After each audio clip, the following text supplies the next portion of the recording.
അപ്പോൾ ഇനി നമ്മൾ സരി ത്രെഡ് വെച്ച് സിഗ്സാഗ് സ്റ്റിച്ചാണ് ചെയ്ത് നോക്കുന്നത്.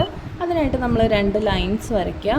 പിന്നെ 2 ലൈനിലും കുറച്ച് ഡോട്ടുകൾ ഇങ്ങനെ ഓപ്പോസിറ്റായിട്ട് ഇട്ട് കൊടുക്കണം.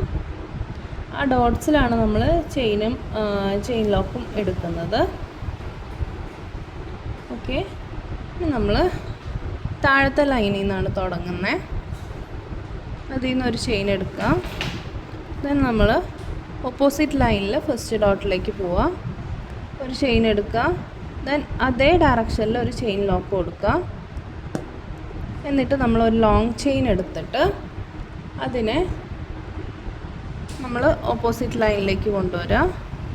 എന്നിട്ട് അതേ ഡയറക്ഷനിൽ ഒരു ചെയിൻ എടുക്കുക, മീൻസ് ചെയിൻ ലോക്ക് എടുക്കുക. ദെൻ ഓപ്പോസിറ്റ് ലൈനിൽ പോവുക. ഇങ്ങനെ മാറി മാറി ചെയ്യുന്നതാണ് സിഗ്സാഗ് സ്റ്റിച്ച് എന്ന് പറയുന്നത്.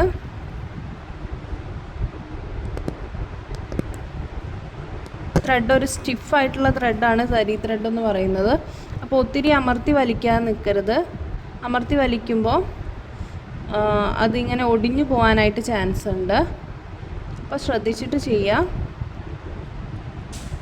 ഇത് വലുതാക്കി കാണിച്ചു എന്നേ ഉള്ളൂ. നമ്മൾ വർക്കൊക്കെ ചെയ്യുമ്പോൾ കുറച്ച് ചെറുതാക്കിയിട്ടായിരിക്കും ചെയ്യേണ്ടി വരിക.